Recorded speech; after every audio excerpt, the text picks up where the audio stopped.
Hi friends, அஸ்ஸலாமு அலைக்கும். Welcome to Sumiya's kitchen. Oil spray bottle ஒன்று வாங்கியிருந்தேன். அது கிச்சன் டூர் வீடியோலேயே பார்த்துருப்பீங்க.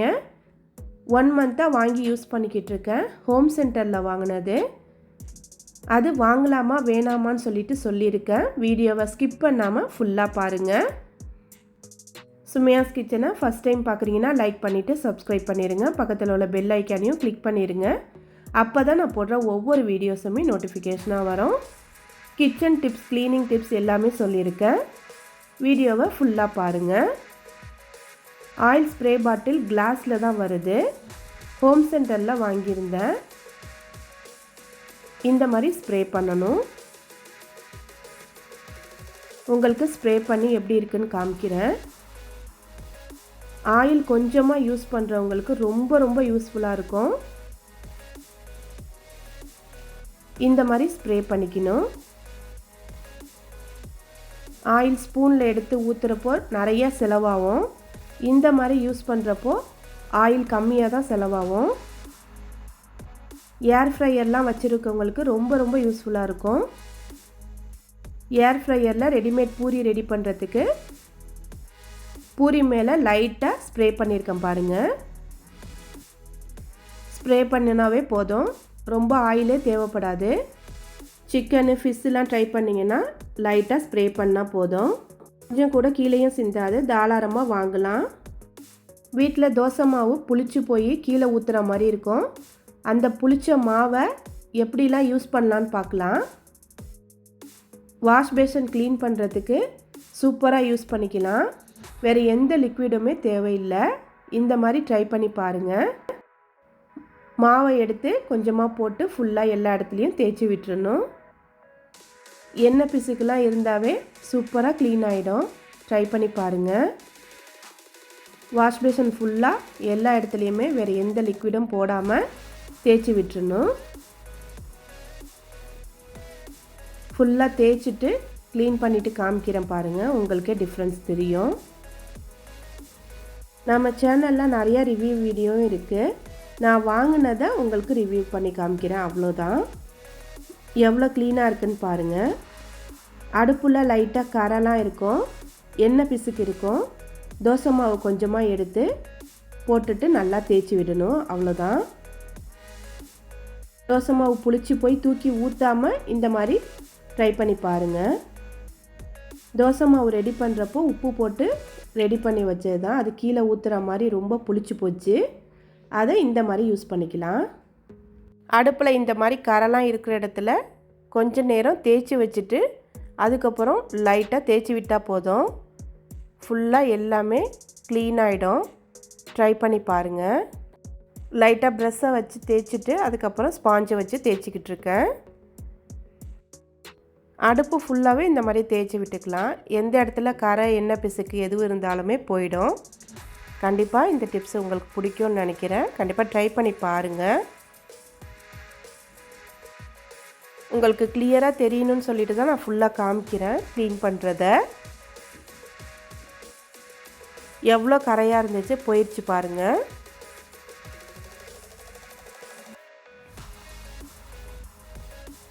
இப்போ இந்த சைட்லேயும் கரை இருக்குது, இதையும் தேய்ச்சிடலாம்.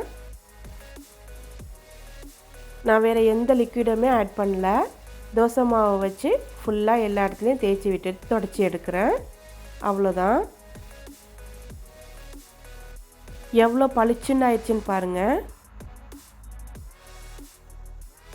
அதே மாதிரி அந்த சைடுமே கொஞ்சம் கரையாக இருக்குது, அதையும் க்ளீன் பண்ணிடலாம்.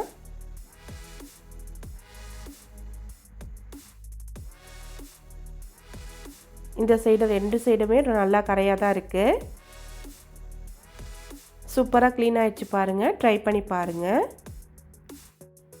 இதுவும் நான் ரொம்ப நாளாக யூஸ் பண்ணிக்கிட்டு இருக்கேன். இது மெஷரிங் கப்பு. இது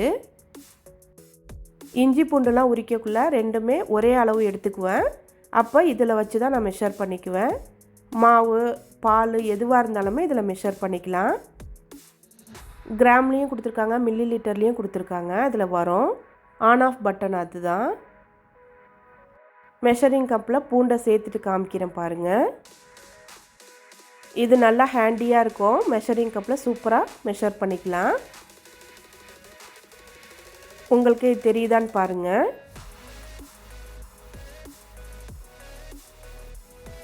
இஞ்சி பூண்டுமே சம அளவு எடுப்பேன். அதே மாதிரி தான் மெஷர் பண்ணிக்கிட்டு இருக்கேன். இதுவும் ரொம்ப யூஸ்ஃபுல்லாக இருக்கும். இந்த மருதாணி இலை ஷார்ஜாவில் தான் பறித்தது. ஊரில் இருக்கிற மாதிரி எல்லா இடத்துலையும் இருக்காது, எங்கேயாவது ஒரு இடத்துல இருக்கும். மருதாணி இலையை நல்லா க்ளீன் பண்ணிவிட்டு 4-5 கிராம்பு சேர்த்துக்கோங்க. ஒரு சின்ன பீஸ் புளி சேர்த்துக்கோங்க. அரை லெமனோட ஜூஸ் சேர்த்துக்கோங்க. லெமன் ஜூஸ் சேர்த்தா சில பேருக்கு ஒத்துக்காது, அது வேணாண்டா ஸ்கிப் பண்ணிக்கோங்க. லெமன் ஜூஸ் சேர்த்தா நல்லா சவக்கும். 2 டீஸ்பூன் சுகர் சேர்த்துக்கோங்க. இந்த மருதாணி சவக்கமான்னு தெரியாமையே பறிச்சுட்டு வந்தேன்.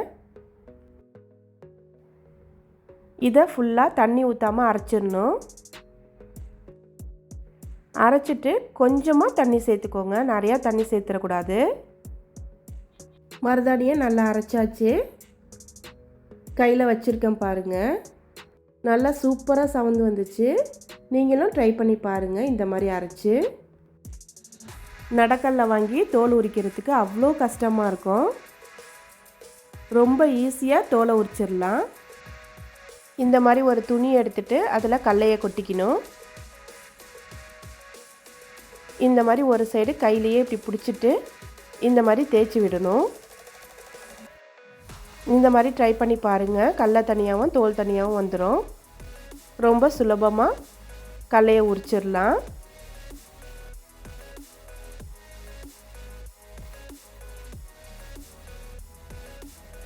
கடலை தனியாகவும் தோல் தனியாகவும் வந்திருக்கு பாருங்கள்.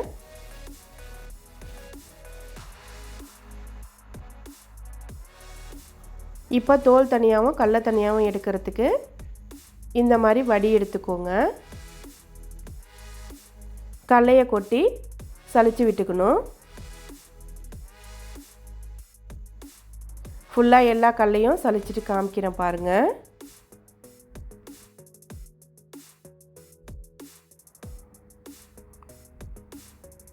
அவ்வளோதான், இந்த மாதிரி எல்லாத்தையும் சலிச்சு எடுத்துக்கணும்.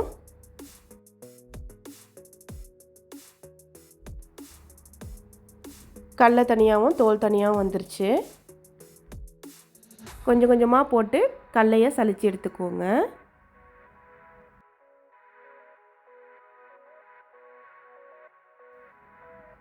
அவ்வளோதான், சுலபமாக தோல் உரிச்சாச்சு. நம்ம சேனலில் நிறைய டிப்ஸு வீடியோ, சமையல் வீடியோ, ரிவ்யூ வீடியோ எல்லாமே இருக்குது. தேவைப்பட்டால் பார்த்துக்கோங்க.